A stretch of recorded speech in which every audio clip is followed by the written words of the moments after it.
Good morning, children. So, in the previous class, that is in the chemistry chapter, that is matter around us pure, you learnt about the physical properties of metals, exceptions and symbols of some metals.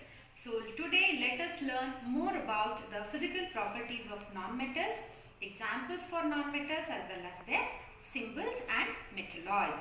So, let me start with the physical properties of non-metals. Okay, children, so coming to the physical properties of non-metals. So non-metals are not malleable. So unlike metals, that is metals are malleable whereas non-metals are not malleable.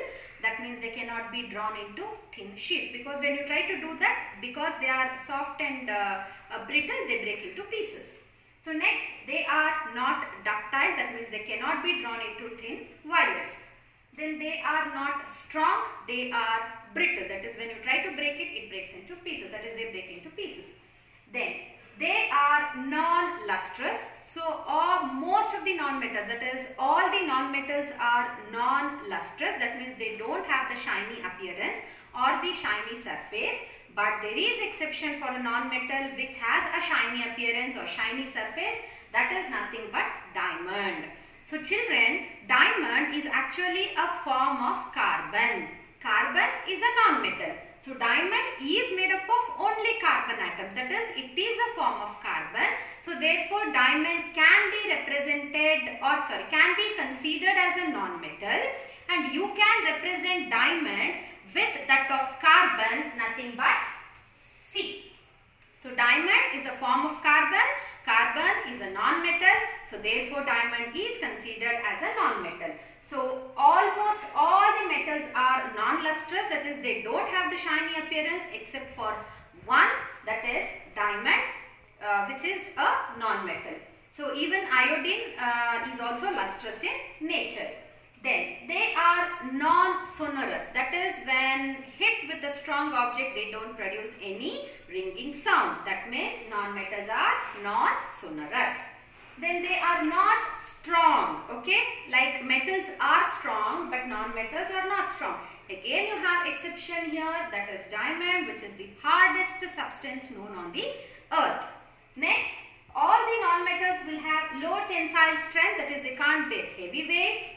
Next, they have low boiling and melting point. Again there is exception here, that is diamond, which has a high melting point. Next, non-metals are bad conductors of heat and electricity. So they don't conduct heat and they don't conduct electricity. But again exceptions are there. So diamond, it is a very good conductor of heat. It's an exception. And one more, graphite. Graphite is also a form of carbon like diamond, where it is made up of only carbon atoms. So graphite can be considered as a non-metal. So therefore graphite is an exception. It is an exception where it is a good conductor of electricity.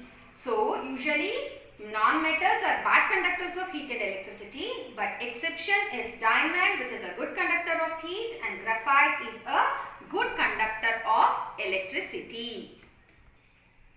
Okay children, so coming to the next property of non-metal, that is non-metal exists in all the three states, that is solid, liquid and gas. So examples can be for solid state sulfur and iodine. Then liquid, so bromine is the only liquid non-metal. You have to remember this, bromine is the only liquid non-metal. Then in the gaseous state you have hydrogen, nitrogen, oxygen, etc. So these are the physical properties of non-metals. You have to know the exceptions also, children. So now next let me show you the symbols of non-metals. Okay children, so let us know few symbols of non-metals. So carbon, it is capital C. Hydrogen, capital H. Already I have told you how to write the symbols of the elements, like when I was teaching you the properties as well as symbols of the metals. So if it is represented by only one letter, then that has to be a capital letter. Then oxygen represented by the symbol O, nitrogen N, sulfur S, phosphorus P. Chlorine, it is Cl, capital C and small l. Bromine, capital B, small r, Br. iodine I, helium He. So I told you that graphite and diamonds are also the forms of carbon. So therefore diamond and graphite can also be represented by symbol C. So these are few non-metals and their symbols, and few more I will be sharing it in the notes. You can go through and you have to by heart all these symbols which are very important. Okay children, so coming to the next type of elements, that is the metalloids. So metals, non-metals and metalloids. So what are these metalloids? Metalloids are the elements which show the properties of both metals as well as non-metals. Examples for some metalloids are boron, represented by the symbol B, silicon, represented by symbol Si, whereas will be the capital letter and I is the small letter, then germanium, Ge. So children, like as it told, the definition tells us it is intermediate between the metals and the non-metals. So I'll take one example. See, metals are good conductors of heat, okay, whereas heat and electricity. Non-metals are poor conductors of heat and electricity, whereas these metalloids, for example, if you take silicon, it is a semiconductor, so which is intermediate between the metals and the non-metals. So therefore, metalloids are the elements which show the properties of both metals as well as non-metals.